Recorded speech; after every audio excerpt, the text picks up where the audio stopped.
Virginia Woolf, an eminent writer of 20th-century literature, is well known for her use of modern techniques in novel writing, and her views about the position of women in society. Her essay titled, A Room of One's Own, which appeared in 1929, became famous as a piece of modern feminist writing.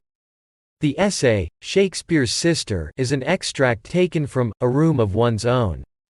In Shakespeare's Sister, Virginia Woolf explores the plight of women in society in England during the 15th and 16th centuries. Through a subtle analysis, Woolf rouses certain concerns regarding discrimination against women in a male-dominated society, such as denial of education to the girl child, violence against women, the need for freedom of expression in women, and the right to human dignity and equality. Para 1. The extract begins with the writer's disappointment on not being able to find concrete reasons for the poor plight of women. Instead of being flooded by a variety of views that do not help her arrive at a conclusion, she decides to narrow down the inquiry. Woolf seeks answers to her questions from the historian, who is known to record facts. She endeavors to find out from the historian the conditions under which women lived, turning her attention to women who lived in England during the time of Queen Elizabeth. 1. Para 2. The writer is puzzled by the observation that there were no known women writers in an era in which so many men wrote songs, sonnets and other works of literature. Using the analogy of a spider's web, Virginia Woolf points to the close association between fiction and life. Even when the link between the two is not very obvious, it still exists, she maintains. Para 3. The writer turns to Professor Trevelyan's History of England, a well-known book of history.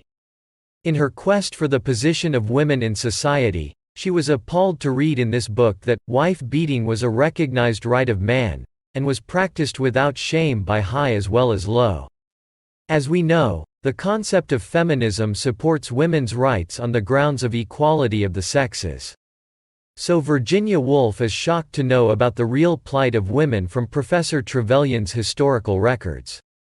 Disturbing facts about the status of women came to light as the writer continued reading Trevelyan's book, such as, girls who refused to marry a person of her parents' choice were locked up and beaten. In the 15th century, marriage was not a matter of personal feelings, but of family interests. Thus, the interests of the women concerned were primarily ignored. The position of women did not change much even 2 centuries later, according to this history book. Even in the 17th century, women of the upper and the middle class rarely chose their own husbands. Both in terms of law and social customs, the husband was the lord and master, and the wives had a subservient position. However, women in literature, such as Shakespeare's female characters, and biographical accounts, such as the 17th-century memoirs of Vernes, have strong personalities and distinct characters. Virginia Woolf agrees with this observation of Professor Trevelyan, and then adds that women had displayed strength of character in the works of poets from the beginning of time.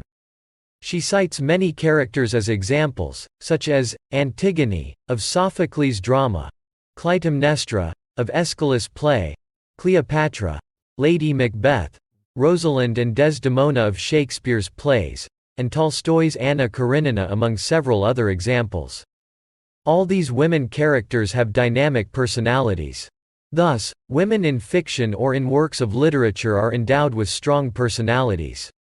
But, in reality, the rights of women were trampled upon and they were locked up, beaten and flung about the room, as Professor Trevelyan points out.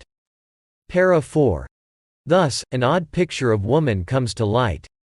In terms of imagination or creative literature, women receive high importance. But in practical terms or in terms of real society, women are downtrodden and of no significance. In poetry, the woman is a predominant and inspiring figure. In the lives of kings and conquerors in fiction she has great significance. Her speeches in literature reflect great thoughts. But, on the other side of the coin, in reality a woman became a slave of any man her parents chose for her. In real life a woman could hardly read or Spell, she was virtually illiterate and was regarded as a property of her husband, always subject to his will. Para 5. A strange picture like that of an odd monster of a woman would come to the fore, if one were to read the historian's view of women first and that of the poets afterwards. The writer regrets the scarcity of detailed facts about women in recorded works. There are no detailed substantial facts about women. There is hardly any mention of her in history. This fact points to her insignificant stature in society. Para 6. In an attempt to find women's role or significance in history, the writer turns our attention to Professor Trevelyan's concept of history. To this historian, history incorporated many things such as methods of agriculture, the Crusades, that is medieval military expeditions made by Europeans to recover Holy Land, the university, the House of Commons, a part of the Parliament in England, etc.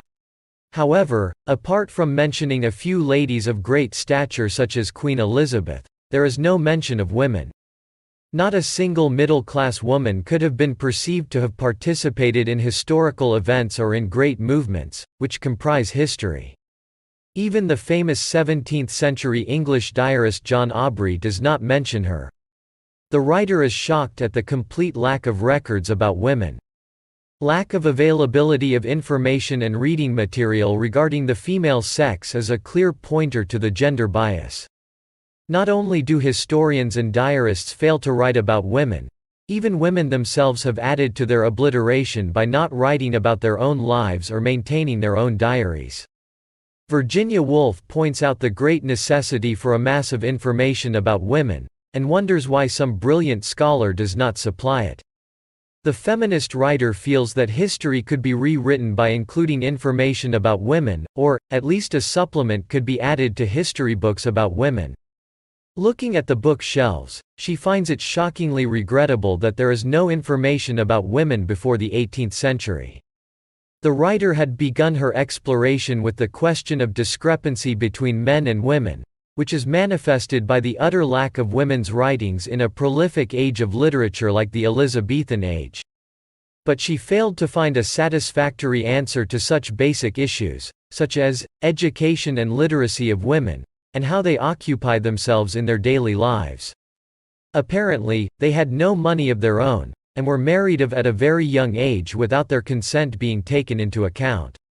All the probings of the writer about the condition of women are indicative of her concern for the basic rights of women. The writer is reminded of an old deceased bishop whose opinion about women was so low that he asserted that it was impossible for any woman to have the genius of Shakespeare whether in the past, present or future. Such an attitude points to the suppression of women to the extent that her identity, genius, intellect are completely denied by men. Para 7. Through an imaginative reconstruction, Woolf wonders what would have happened to a talented woman if she were born in the age of Shakespeare. Since facts about women were difficult to obtain, the writer reflects upon what would have happened if Shakespeare had a highly gifted sister. Woolf names the hypothetical sister as Judith. Shakespeare, being a man, had the privileges of education and entertainment. He went to seek his fortune in London. He worked in the theatre, became successful as an actor, and lived in the centre of activity in the famous city of London. In the meantime, his highly talented sister, one may suppose, stayed at home. Judith was as imaginative and adventurous as her famous brother, but being a girl, she was discriminated against and not educated. So, unlike Shakespeare, she did not have the privilege of studying grammar and logic or studying Latin.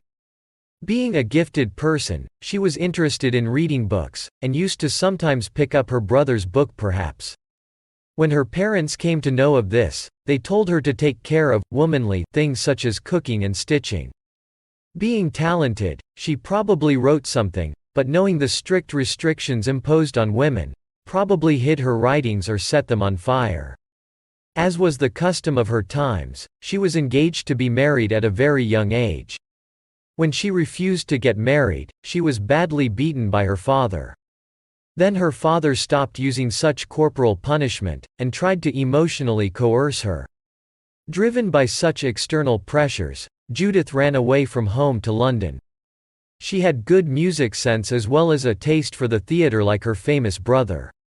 When she expressed her desire to act, men laughed at her, because she lived in an age whereby a woman's individual talents were greatly suppressed, and she was expected to be confined to the four walls of her home. Her literary genius did not wish to be rebuffed by such anti-feminist attitudes in a male-dominated society. An actor-manager named Nick Green became friendly with her, and she found herself pregnant. A woman of genius in Shakespeare's time was prone to exploitation by men. Judith was ultimately led to commit suicide, as she was a woman of talent, out of synchronization with the time she lived in. Para 8. Woolf's imaginative reconstruction of Judith's tale highlights the plight of a woman of genius born in Shakespeare's age. Social and cultural exigencies made it impossible for talented women to have existed and expressed themselves in Shakespeare's times. Yet, the writer continues to think that genius must have existed among women as well as amongst the working class, even though it could not come to light. The writer cites Emily Brontë, a 19th-century woman novelist, and Robert Burns, a working-class Scottish poet, as examples of genius. Woolf feels that when a person reads about a witch, or of a woman possessed by devils, or about an outstanding man who had a mother, these may be taken as indicators of the existence of a lost woman novelist or a suppressed female poet whose talents did not find any limelight. Para 9. Reflecting upon the story of Shakespeare's sister, as the writer had made it up, Woolf reinforces the point that any woman who had extraordinary talent in the 16th century would have either gone crazy, or committed suicide, or lived in isolation outside the village. Isolated because of her genius, she would have regarded as a half-witch, half-wizard, and people would have either feared her or made fun of her.